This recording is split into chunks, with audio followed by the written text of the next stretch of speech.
Think about every disease you've never had to worry about. Measles, mumps, rubella, meningitis. Now think about the person who made that possible. Can you picture their face? Do you know their name? You probably don't, and that's actually the point. His name was Maurice Hilleman, and you've almost certainly never heard of him because he was so successful at what he did. Today, I hope to change that and share his inspiring story. Our story begins on August 30th, 1919, in a remote farm just outside Miles City, Montana. The American West was raw and unforgiving, and this day was no different. That morning, his twin sister was stillborn, and 2 days later, his mother passed away. But against all odds, Maurice Ralph Hilleman survived. This was the first, but certainly not the last miracle Maurice performed in his lifetime. His father Gustave, already raising 7 other children, made the decision that he couldn't keep the newborn, and so Maurice was sent to live on his uncle Robert's farm.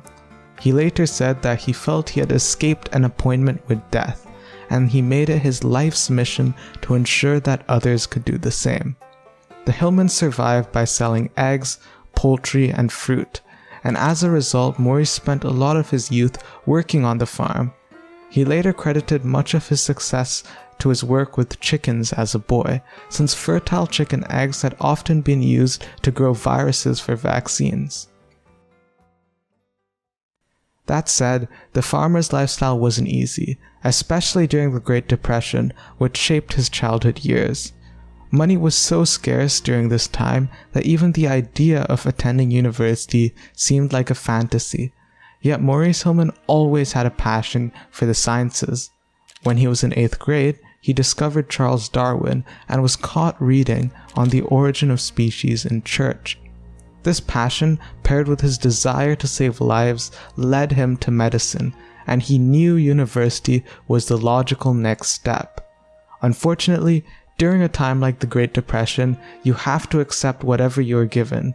So when Hilleman managed to land a job as an assistant manager at a J.C. Penney store, he fully expected to spend the rest of his life working retail. Until he was given a scholarship to attend Montana State University. With some financial help from his eldest brother, he graduated first in his class in 1941 with a bachelor's degree in microbiology and chemistry.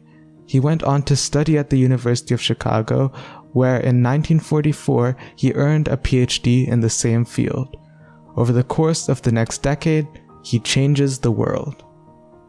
Out of college and university, he first worked at a pharmaceutical company called E.R. Squibb & Sons, later known as Bristol Myers Squibb, where he helped develop a vaccine for Japanese bee encephalitis. He did good work at E.R. Squibb & Sons, especially for someone so early in their career. But as the US involvement in World War II ramped up, he knew his services were better used elsewhere. From 1948 to 1957, Hilleman worked at the Walter Reed Army Institute of Research, where he investigated respiratory diseases, particularly those relevant to the military, like influenza. In some ways, the Army Institute mirrored his own childhood on the farm during the Great Depression. If you wanted to survive, you had to get your hands dirty and work, and that's exactly what he did. He started watching the flu. Not just treating it, watching it, tracking the way the influenza virus changed year to year. He discovered tiny mutations he called antigenic drift, subtle shifts that explained why the flu came back season after season. But he also identified something far more dangerous, what he called antigenic shift, a dramatic, sudden change in the virus's structure that could produce a strain so new, so foreign to human immune systems, that it could sweep across the entire world. Now, this is oversimplified, and I'm not going to go into what these drifts and shifts are, because frankly, I don't fully understand it myself.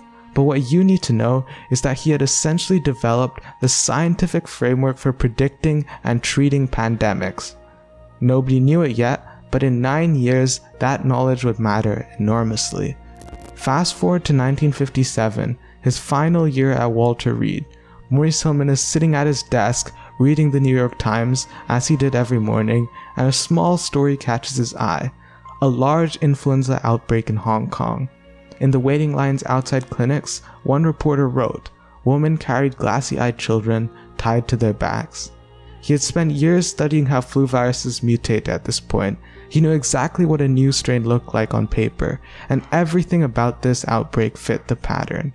He immediately arranged for the US military to ship samples of the pathogen from Hong Kong to his lab in Washington, when his team tested the virus against blood samples from soldiers and civilians, and he realized something.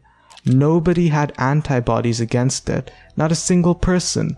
So this was a completely new strain of influenza, one that the human immune system had never encountered before. Hilleman understood the severity of the situation and the importance of fast actions. Unfortunately, the response from official channels was skeptical. Some health authorities were slow to take him seriously, but Hilleman didn't wait for permission. He contacted pharmaceutical manufacturers directly and told them not to slaughter their roosters at the end of hatching season, because he was going to need millions of fertilized chicken eggs to grow the vaccine. To be honest, he coordinated the entire industrial response to the pandemic, and he issued a press release himself predicting a flu pandemic in the fall. You know how badass that is? That's like one guy doing all the press releases and planning for the COVID response in a country instead of the WHO and like Johnson & Johnson. Why the hell are there two of them? Johnson and Johnson? Just say Johnson, they won't know which Johnson it is. I don't know, that's besides the point. Anyway, within weeks, vaccine production had begun, and by June of 1957, the first doses were ready.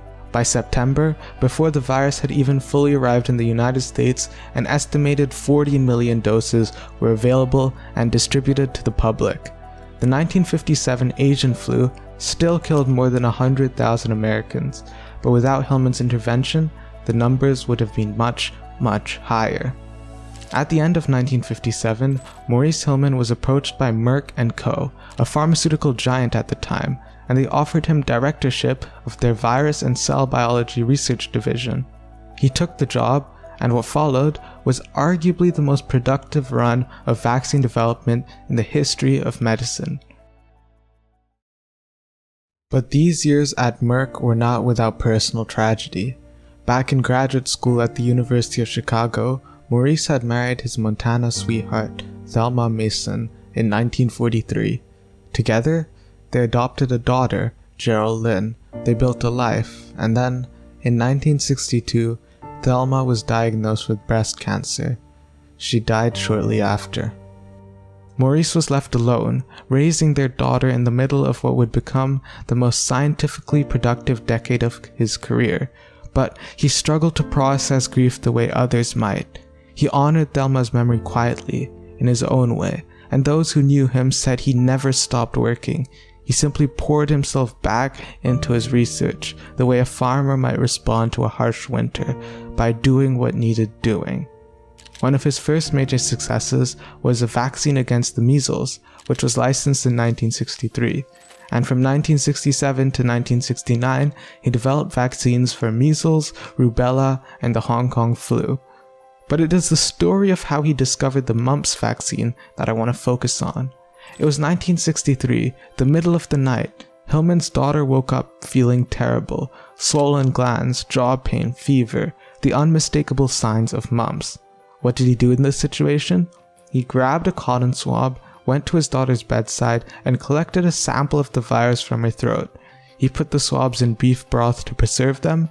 Then, in the middle of the night, he kissed his daughter goodnight, drove to the laboratory, placed the samples in the freezer, and went to work.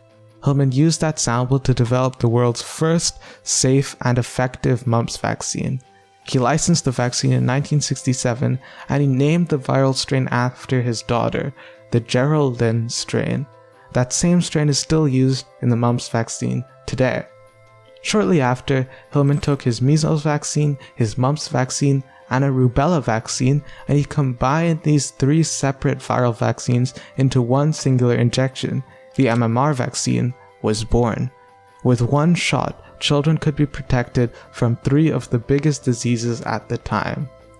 Over the next few decades at Merck, Hilleman and his teams developed vaccines for more than 40 diseases. Yes, you heard that right. 40.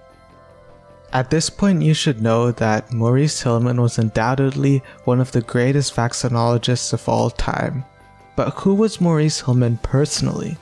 To his colleagues at Merck, Maurice Hilleman was formidable, brutally direct, completely intolerant of posturing, politics, or wasted time. He walked behind the cafeteria counter to scoop his own soup rather than wait in line. He parked directly in front of the building because the designated lot was too far away. All that mattered to him was the outcome.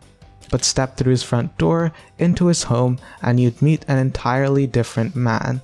After losing Thelma to cancer in 1962, Hilleman eventually remarried in his own efficient, somewhat strange fashion. He enlisted his administrative assistant to vet candidates, meeting with one woman per week until he found the right match. After a courtship of just 3 months, he married Lorraine Whitmer in 1963. Lorraine described Hilleman beneath the gruff exterior as wonderful, kind, and warm, a side of Maurice that few in the scientific world ever saw. No matter what was happening in the lab, he made it home by 5 p.m. every night for his family dinner, driving back to work afterward if he needed to. At the table, he talked to his daughters about science and medicine. His daughters state that he wasn't a disciplinarian and that he actually let them get away with quite a lot. At night, he'd go into his daughter's room and sing them to sleep. And when he took the girls to visit Thelma's grave, he turned even that into a science lesson, catching butterflies along the way and teaching them the names of each species. Although he was firm and dogmatic at work, he was tender and loving at home. Maurice Hilleman retired from Merck in 1984, though he kept his office and continued working as a consultant. In his lifetime, he received the Albert Lasker Public Service Award, the National Medal of Science, a World Health Organization Lifetime Achievement Award, and election to both the National Academy of Sciences and the National Academy of Medicine. He was nominated for the Nobel Prize, though he unfortunately never won it, and on April 11, 2005, he passed away. He was 85 years old. His biographer, Dr. Paul Offit, wrote that Hilleman's genius lay not in discovering vaccines, but in bridging the entire gap between lab bench and marketplace, something almost no scientist before or since has done at the same scale. This was the story of a farm boy from Montana who survived a birth that killed his mother and twin sister, who nearly spent his life folding shirts at a department store, who taught himself to understand viruses at a molecular level, and who used that understanding to remove some of the most devastating killers in human history. Maurice Hilleman didn't save millions of people at once. He did it one vaccine at a time for over 6 decades, in laboratories most people will never visit, fighting diseases most people will now never encounter. That is perhaps the most historic story there is. And now at least you know his name.